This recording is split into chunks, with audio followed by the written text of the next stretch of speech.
주의 말씀을 함께 나눕니다. 깨닫게 하시고 깨달아진 말씀이 또 마음판에 새겨져서 말씀을 따라 순종하여 우리가 발을 땅에 딛고 살지만 마땅히 천국 백성답게 살아갈 수 있도록 은혜를 더하여 주시옵소서. 우리의 부족함들을, 우리의 연약함들이 말씀 순종을 통하여서 다시 한번 주님을 향한 온전한 믿음으로 세워지는 귀한 시간 되도록 주님 함께하여 주옵소서. 혹 우리 가운데 여러 가지 문제들로 힘들어하는 자들이 있다면 오늘도 우리를 찾아오시는 예수 그리스도를 만남으로 문제가 풀려지는 은혜 역사 있도록 축복하여 주옵소서. 감사합니다. 귀하신 예수님의 이름으로 기도합니다. 아멘. 오늘 읽은 본문의 말씀을 통해서 하나님께서 주시는 귀한 교훈을 함께 또 새기는 시간 가지려고 합니다. 우리가 살아가는 삶, 지나온 시간들 또 앞으로의 시간들, 우린 이것을 역사라고 그렇게 말을 하지요. 그런데 이 역사는 과연 누가 움직여 가는가 하는 질문을 던져봅니다. 한 시대를 대표하는 영웅들에 의해서 역사가 움직여 가는 것입니까? 아니면 그 시대를 살아가는 평범한 사람들에 의해서 역사가 움직여 가는 것입니까?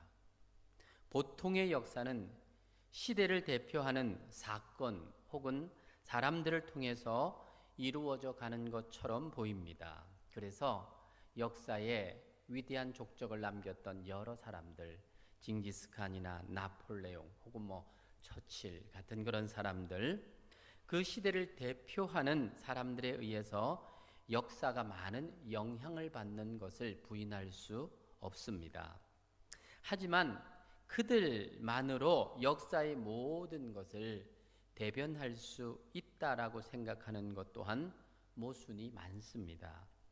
그런 관점에서 역사를 연구하는 사람들은 철인 정치나 혹은 군주관과 같은 몇 명 지도자를 연구함으로써 역사를 해석해 보려고 합니다.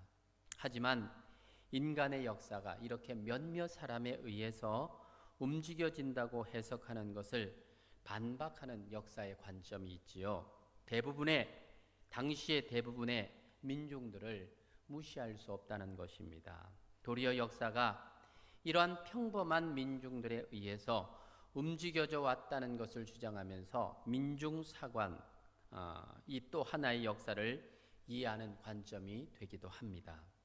그런데 이런 모든 역사관은 보면 그 중심이 인간을 중심으로 기록이 되고 있다는 것입니다. 역사를 움직이는 것이 바로 그 시대를 살아가는 사람들, 인간이라고 하는 것을 염두에 두고 역사를 보는 관점들입니다. 저는 성경을 읽으면서 확인하는 것은 인간의 역사는 하나님이 움직여 가신다라는 것입니다. 일명 신명기 사관이지요.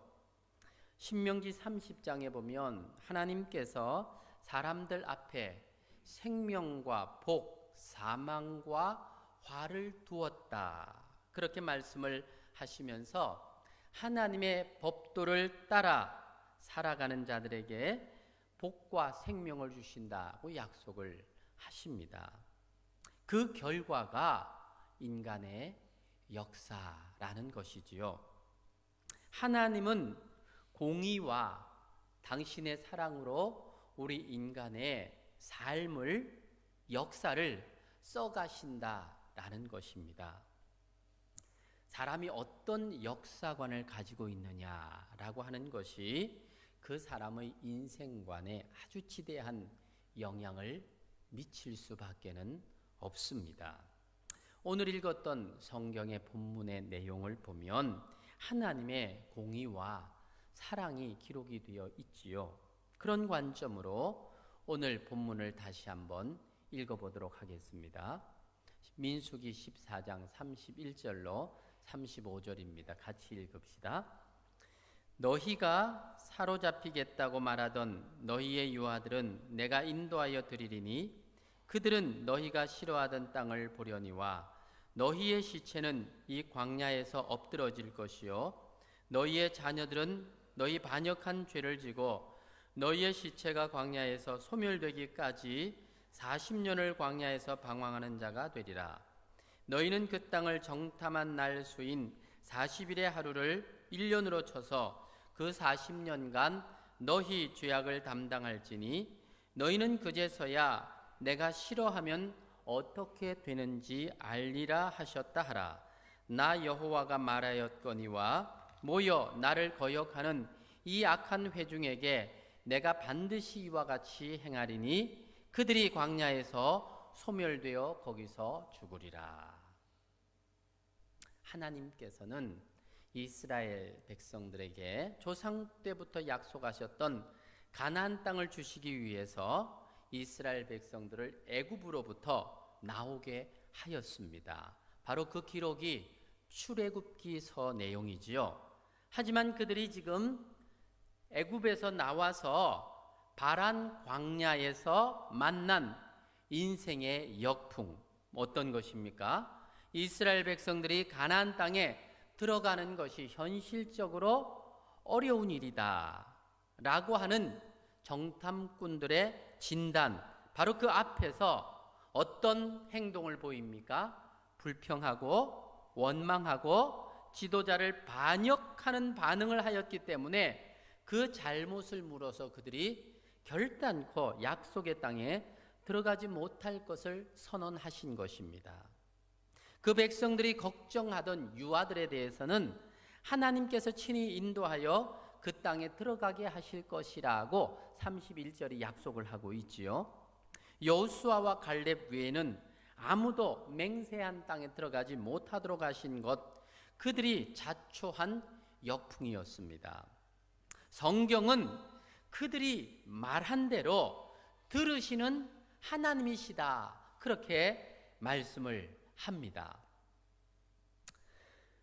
사실 우리 인간의 과학도 보면 모든 소리를 녹음하고 영상으로 실제처럼 녹화하고 재생하고 있는 것처럼 하나님은 우리 인간의 입에서 나오는 모든 소리와 마음의 생각과 그 뜻까지도 기억을 하십니다.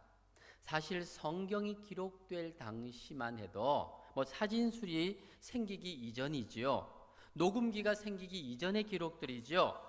성경이 기록될 때만 해도 하나님께서 우리의 모든 일거수일투족을 기억하신다, 혹은 우리가 하는 모든 말을 다 기억하신다 라고 하는 그런 말을 들으면 참 무슨 그런 일이 있을까 생각을 했겠지만, 이제는 정말 그것이 현실적으로 가능하다라는 것을 인정하게 되지 않습니까?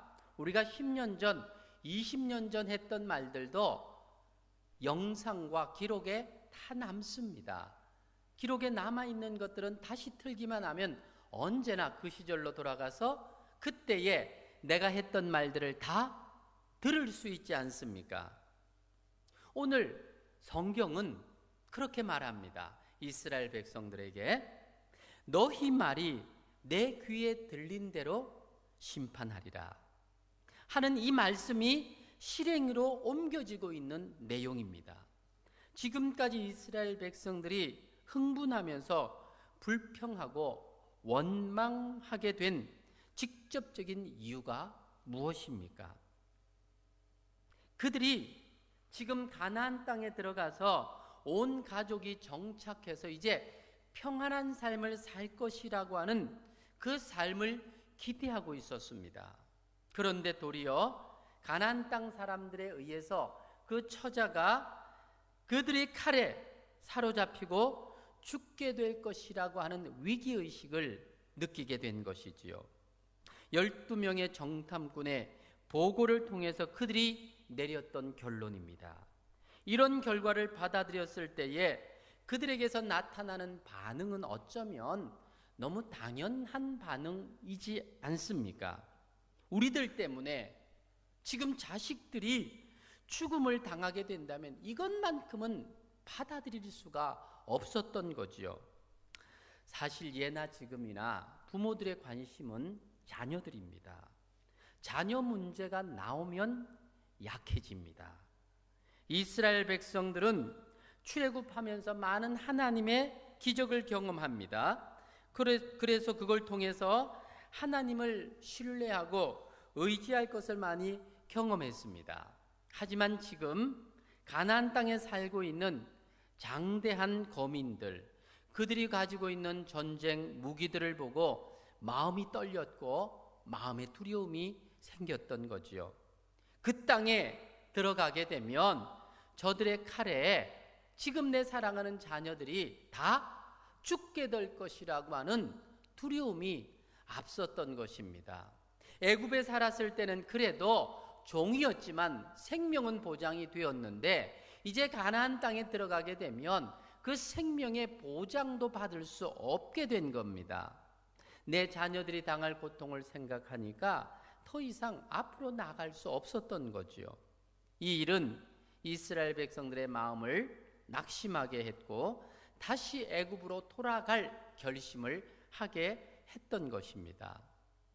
이스라엘 백성들, 문제가 생기면 하나님 앞에서 풀어가야 할 백성들입니다. 그런데 정작 문제가 생기니까 자신들의 방법으로 문제를 풀어가려고 합니다. 그렇게 자주 기적을 경험하게 한 것, 하나님을 믿고 신뢰하게 하기 위한 하나님의 계획이지 않습니까? 그런데 그들이 만난 문제가 그들을 삼켜버린 것입니다. 하나님이 그 가족과 자녀들을 지켜주실 것이라고 하는 믿음이 생기지를 않았습니다. 가족에 대한 부담감, 바로 그것이 불신앙으로 나타나고 있습니다. 그랬기 때문에 하나님께서 오늘 본문에서 제일 먼저 그들에게 그 문제를 다루고 있지 않습니까? 31절 말씀을 보세요. 너희가 사로잡히겠다고 말하던 너희의 유아들은 내가 인도하여 드리리니 그들은 너희가 싫어하던 땅을 보려니와 그랬습니다. 지금 이스라엘 백성들에게 하나님께서 그들이 뭘 제일 많이 걱정하고 있는가 하는 것을 알고 계십니다. 그러니까 그들에게 제일 먼저 뭘 터치하고 있습니까? 너희들이 그렇게 걱정하고 있는 너희의 유아들, 자녀들 걱정하지 마라. 너희가 싫어하는 그 땅에 내가 그들을 넣어주겠다. 그렇게 말씀을 하시지요. 하지만 기성세대인 너희들은 시체가 되어서 이 광야에서 엎드러질 것이다. 그렇게 공의를 선포하는 겁니다. 많은 이적을 보고도 믿지 않던 그 세대를 향해서 그들이 한 말, 즉 하나님을 원망하고 지도자를 반역하고 믿음의 사람들을 죽이려고 했던 그들의 모든 행동과 말, 하나님의 귀에 들린 대로 심판하시겠다고 선포를 하고 있는 것입니다. 하나님께서는 애굽에서부터 나올 때 20세 이상 된 모든 백성들에 대하여는 그들의 죄를 물어서 그 세대가 다 소멸되기까지 광야에 두시겠다고 말하고 계시는 것입니다. 그 세대가 소멸되는 시간, 결국 광야 40년이죠. 우리가 한 세대를 이야기할 때 주로 40년을 그 시간으로 정합니다.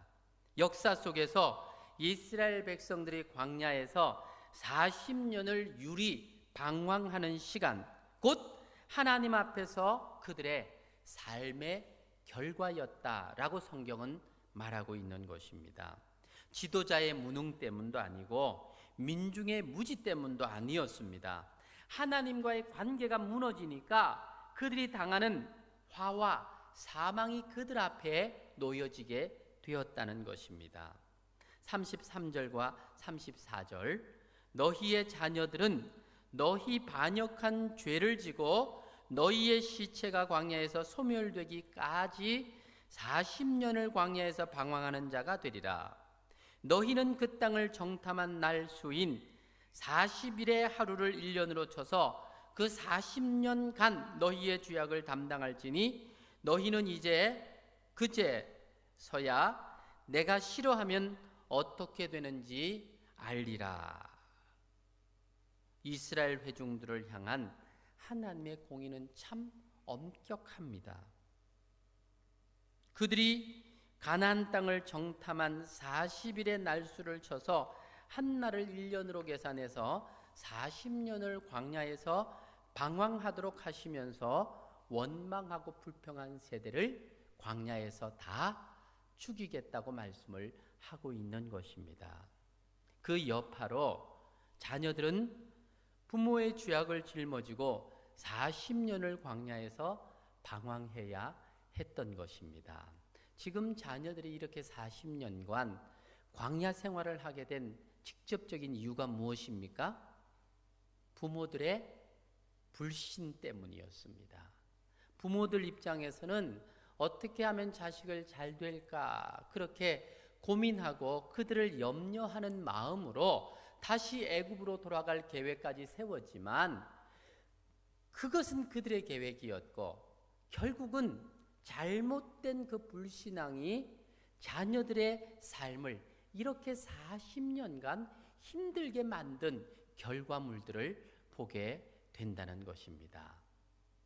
저는 이 말씀을 준비하면서 그런 생각을 또 해보았습니다. 야, 우리 부모 세대가 참 잘해야 되겠구나. 우리가 잘못하면 우리 때문에 이렇게 자녀 세대가 이렇게 고생할 수 있겠구나. 우리의 잘못된 불신앙이 나의 자녀를 이렇게 괴롭힐 수 있겠구나. 그런 생각을 해보았습니다. 광야 세대인 부모들은 그들의 판단과 생각으로 가나안 세대를 책임지려고 했지만 고통만 주는 결과를 낳은 것입니다. 40년이 지나고 나서야 그제서야 내가 싫어하면 어떻게 되는지 알리라. 그렇게 말씀을 하고 계십니다. 말씀을 준비하면서 이 40일을 40년으로 계산하시는 하나님의 셈법이 참 궁금해졌습니다. 왜 이렇게 하나님은 계산을 하셨을까? 그렇다면 하나님께서는 365배의 벌을 이스라엘 백성들에게 내린 겁니다. 앞서 모세가 기도할 때 하나님께서 내가 너희를 사노라 그렇게 말씀하지 않았습니까? 그런데 365배의 벌을 내리시면서 끝에는 뭐라고 말합니까? 내가 싫어하면 어떻게 되는지 알리라. 이런 말씀을 하시는 것을 보면서 하나님 참 뒤끝 장렬이다. 그런 생각을 해보았습니다. 이야, 진짜 하나님 앞에 잘못 걸리면 이렇게 고생할 수 있겠구나. 정말 하나님은 뒤끝 장렬하신 분이십니까? 이 부분을 어떻게 해석을 해야 되겠습니까? 지금 40일을 40년으로 계산하는 하나님의 이 계산법은 누구를 위한 계산법입니까? 한 세대를 멸하고 다음 세대를 준비하는 가장 적합한 시간이 40년입니다. 지금 이스라엘 백성들이 가나안 땅에 들어가게 된다면 더 이상 애굽에서 살 때처럼 노예가 아닙니다. 자유인들입니다. 누구의 지시를 따르며 시키는 대로 사는 자가 아니라 자율적으로 살아가야 하는 새로운 세상의 삶입니다. 하나님께서는 지금 이 새로운 세대, 새로운 세상을 준비시키고 있는 것입니다. 지금 불평하고 원망하는 이 광야 세대의 가장 큰 소망은 무엇입니까? 그들의 다음 세대가 축복의 삶을 살기를 원했던 거지요. 그들이 이 애굽으로부터 나오게 된 그 근저를 보면 지금 우리가 이렇게 좀 편하게 살 수는 있을지 몰라도 여전히 종으로 살고 있는 이 땅에서 우리의 자녀들이 계속 종으로 살아야 할 것을 보니까 답답한 마음이 있었겠지요. 그러니까 참 자유를 자녀들에게만은 주고 싶었을 겁니다. 그래서 모든 것 짊어지고 그렇게 400년을 거했던 그 땅을 박차고 나왔던 것 아닙니까?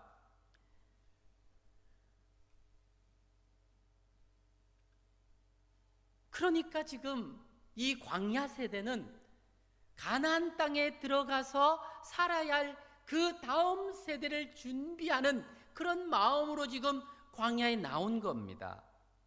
동서고금을 막론하고 어디에서나 동일하게 적용되는 진리 중에 진리가 하나 있는데, 부모는 자녀가 잘 되기를 원한다는 겁니다. 여러분 한번 물어봅시다. 내가 잘 되는 것과 나의 자녀들이 잘 되는 것 둘 중에 하나를 택하라 한다면 여러분들은 무엇을 택하고 싶으십니까? 뭐 내가 잘 돼가지고 자녀한테 물려주면 되지 않겠나, 뭐 이렇게 생각할 수도 있지만 그렇게 하지 말고 둘 중에 하나를 택하면, 내가 잘 되는 것과 내 자녀가 잘 되는 것 둘 중에 하나를 택하라고 한다면 정현철 집사님 어떤 것 택하고 싶어요? 아이, 집사님이 잘 되셔야지. 자녀는 지그 삶이고. 안대훈 집사님, 에? 자녀? 나는 동의할 수 없다 하시는. 임종택 집사님, 집사님 잘 되는 게 좋습니까? 자녀가 잘 되는 게 좋습니까? 둘 다 잘 되면 정말 좋겠는데 둘 중에 꼭 하나만 택하라 한다면,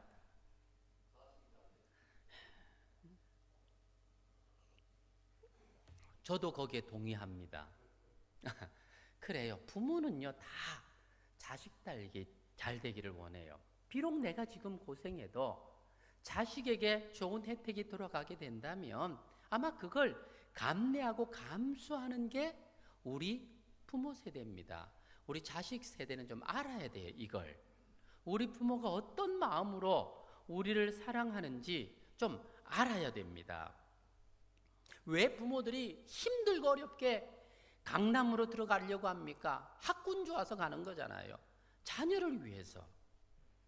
지금 하나님께서는 이스라엘 백성들을 공의로 징계하지만 그 징계 속에는 사랑이 함께하고 있다는 것입니다. 자녀 세대가 부모 세대로부터 물려받지 말아야 할 불순종과 원망의 삶을 광야에서 끝내고 싶으셨던 겁니다.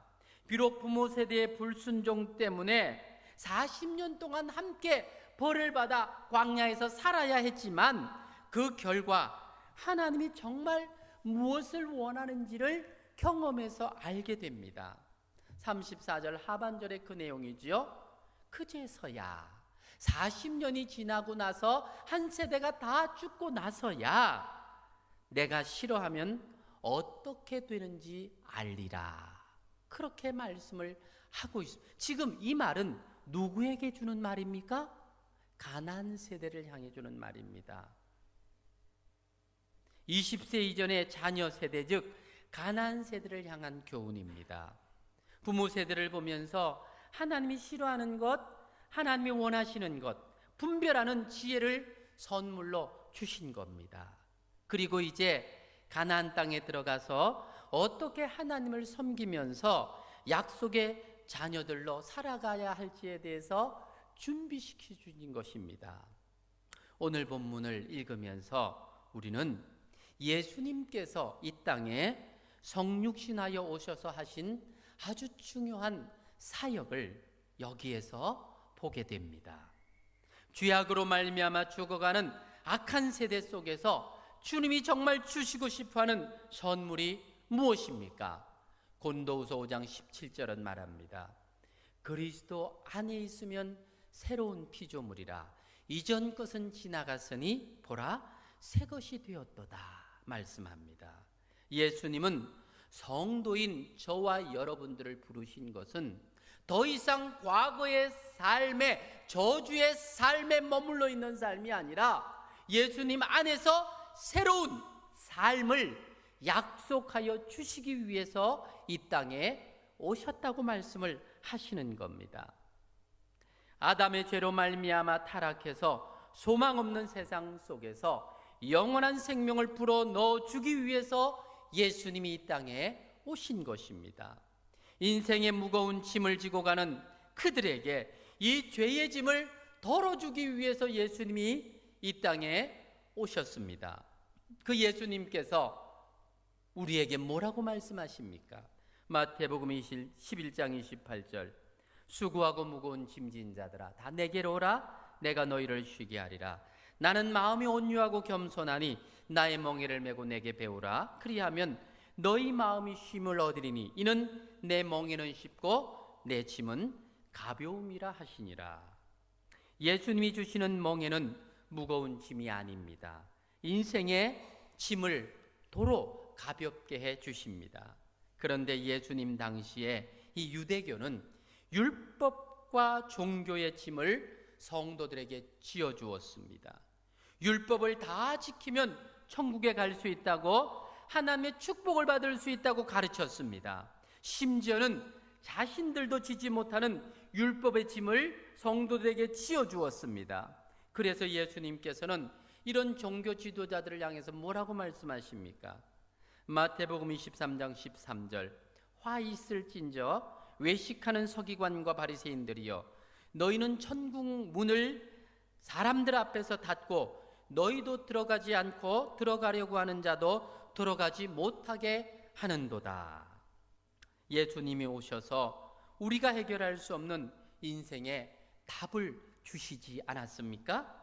그래서 주님께서 말씀하신 것이 그겁니다. 진리가 너희를 자유케 하리라. 진리 되신 예수님께서 오셔서 우리에게 참 자유를 주셨다 말씀합니다. 그러니까 그리스도 안에 참 자유가 있습니다. 진리 되신 예수님께서 우리에게 주시는 자유는 전인격적인 자유입니다. 영혼이 잘됨 같이 범사가 잘되고 강건케 되는 복입니다. 그러니까 예수님이 주시는 자유는 매이는 삶이 아니라 풀리는 삶입니다. 막히는 삶이 아니라 형통의 삶입니다. 이런 자유를 주시기 위해서 예수님이 우리를 대신하여 십자가를 지신 것입니다. 내가 다 이루었다고 말씀하시는 주님의 이 선언은 우리를 죄에서 완전하게 자유하게 하셨다는 말입니다. 뿐만 아니라 우리 인생이 만나는 모든 문제들의 답이 되어 주시겠다고 말씀하시는 것입니다. 건강이 연약한 자들에게는 건강을 주신다는 말씀입니다. 우리 인생이 만난 매듭들을 풀어주시겠다고 하는 약속입니다. 예수 그리스도가 주시는 참 자유를 누리는 성도들이 되시기를 바랍니다. 그것이 주님께서 이 땅에 오셔서 과거의 세대가 아니라, 광야 세대가 아니라 가나안 세대, 새로운 삶의 약속들을 주시는 것, 바로 그것을 위해서 광야 40년을 주었던 것처럼 주님께서 오셔서 우리에게 예수 그리스도 안에서 주시는 이 참된 자유를 오늘 본문에서 우리에게 약속의 말씀으로 주고 있는 것입니다. 그러니까 예수 그리스도 안에 있는 성도, 그는 어떤 사람입니까? 과거의 삶에 얽매여 앞으로 나가지 못하는 자를 우리는 성도라고 부르면 안 되지요. 성도는 예수 그리스도 안에서 새롭게 피조된 사람들입니다. 더 이상 과거의 그가 아닙니다. 생각하는 것이, 추구하는 것이, 살아가는 삶이 달라진 사람, 그가 그리스도 안에서 새롭게 피조된 성도입니다. 예수님을 인격적으로 만난 하나님의 사람들의 이야기가 바로 성경에 나오는 많은 사람들의 이야기이지 않습니까? 누가복음 19장에 소개되고 있는 이 삭개오를 보세요. 그가 어떤 사람이었습니까? 세리장이었습니다. 돈이 많았습니다. 남부러울 것이 없는 사람입니다. 맘만 먹으면 돈으로 못할 일이 없는 사람이었습니다. 그랬던 그가 예수 그리스도를 만났습니다. 이제는 더 이상 돈 때문에 사는 사람이 아니었습니다. 심지어는 가난한 자를 위하여 자기 재산을 반을 떼어 주겠다고 말을 합니다. 그리고는 행복해합니다. 바로 그리스도 안에서 변화된 사람, 그 사람의 모습이 삭개오를 통해서 보여줍니다. 변화된 그 때문에 주변의 많은 사람들이 행복해합니다. 사도 바울을 보세요. 그가 어떤 사람입니까? 예수 믿는 자를 잡아 가두고 없애버리는 것이 생의 목적으로 하는 사람이었습니다. 그가 부활하신 예수 그리스도를 다메섹 도상에서 만났습니다. 새로운 피조물이 된 그가 예수를 증거하는 자로, 그러다가 옥에 갇히기를 수도 없이 하고 죽음의 고비를 수도 없이 넘깁니다. 하지만 복음의 빚진 자로 여기면서 이 복음을 전하다가 순교의 제물로 드려지지 않았습니까?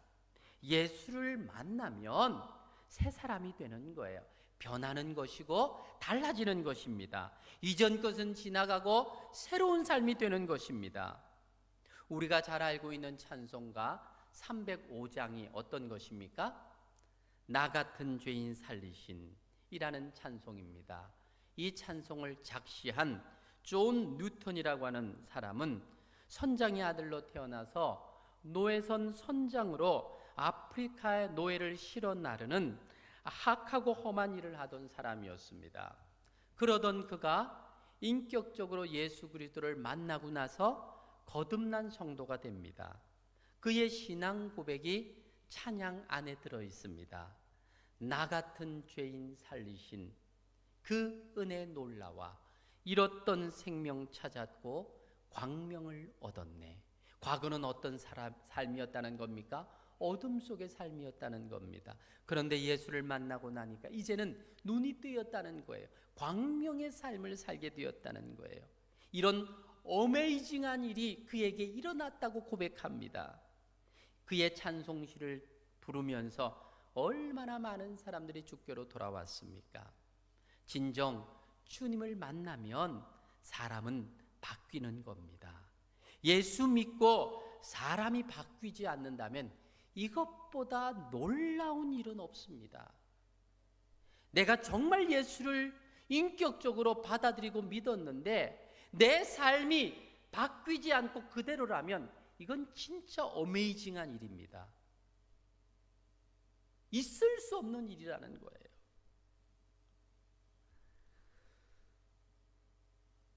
사랑하는 여러분, 여러분들은 예수를 믿습니까? 믿음으로 말미암아 여러분의 생각이 바뀌었습니까? 가치관이 바뀌었습니까? 언어가 바뀌었습니까? 삶이 바뀌었습니까? 표정이 바뀌었습니까? 당연합니다. 그것이 없다면 이건 정말 문제가 심각한 겁니다. 오늘 이스라엘 백성들의 광야 40년을 통해서 하나님의 신명기 역사를 확인합니다. 이 세상의 역사는 지금도 믿는 성도들을 중심으로 움직이고 있습니다. 의인 한 사람만 있어도 소돔과 고모라가 멸망되지 않습니다. 변화된 나 한 사람 때문에 내 가정이, 내 교회가, 내 사업장이 축복이 되기도 하고 저주가 되기도 하는 것입니다. 사랑하는 남산은의 성도 여러분, 예수 그리스도 안에서 여러분들은 진정한 변화를 경험하고 있습니까? 여러분의 가치관과 여러분의 인격과 여러분의 생각과 여러분의 언어와 여러분의 표정과 여러분의 삶이 바뀌었습니까? 경건의 모양만 있고 능력을 잃어버리고 살고 있지는 않습니까? 변화된 내 삶을 통해서 세상을 변화시켜가는 주역들, 그들이 바로 예수 그리스도 안에 있는 성도들입니다. 사랑하는 여러분, 오늘 본문 민수기 14장의 말씀은 바로 우리에게 그리스도 안에서 새로운 삶을 살아가야 될 가나안 세대인 우리들에게 주시는 하나님의 메시지입니다. 이 일을 위해서 하나님은 이 광야 세대를 광야에서 40년을 통해서 다 정리하시고 가나안 세대를 준비하신 것처럼 예수님께서는 우리의 광야 같은 삶을 정리하고 다시 가나안 세대의 삶처럼 새로운 삶을 주시기 위해서 이 땅에 오신 분이십니다. 예수 그리스도를 믿는다는 것은 이미 우리는 변화된 하나님의 사람이 되었다는 말입니다. 이런 변화된 삶을 살아감으로 하나님의 그 사랑을 체험하고 느끼면서 내게 주어진 이제 이후의 삶은 이전의 삶과는 다른 그런 소망과 기쁨이 있는, 나로 인해서 누군가에게 아름다운 영향을 미치는 그런 삶이 되어야 되지 않겠습니까? 그런 아름다운 삶의 역사가 우리 남산은혜교회 성도들 안에 있기를 주님의 이름으로 축복합니다. 그런 삶을 위해서 다시 말씀으로 들어갑시다. 말씀을 붙잡읍시다. 말씀과 함께 합시다. 말씀이 나를 살리는 길입니다. 기도합시다. 사랑하는 여러분, 우리 삶의 역사는 우리의 힘으로 써가는 역사가 아니라 하나님이 우리를 통하여 쓰고 있는 역사입니다. 우리가 하나님 앞에 어떻게 살아가느냐에 따라서 하나님은 우리를 통해서 역사를 써가고 계십니다. 지금 우리는 하나님 앞에 어떻게 살아가고 있습니까? 하나님을 바르게 섬기며 살아가고 있습니까? 예수를 믿는다고 하면서도 믿지 않는 자들과 별반 다를 바 없이, 아니 예수 믿지 않았던 그때와 별반 다를 바 없이 그렇게 살아가고 있지는 않습니까? 주님은 광야 40년을 통해서 광야 세대를 정리하고 가나안 세대를 준비하고 있는 것처럼 예수 그리스도 안에서 변화된 우리의 삶을 통해서 당신의 나라를 세우고 이루어 가기를 원하고 계십니다. 그 주역들이 바로 예수 안에 있는 우리들인 것을 우리가 압니다. 오늘 예수님 안에 있는 우리를 통해서 하나님의 역사가 쓰여질 수 있도록 우리가 주님 앞에 쓰임받는 자가 되게 해달라고 그렇게 같이 한번 기도할 수 있기를 바랍니다. 기도합시다.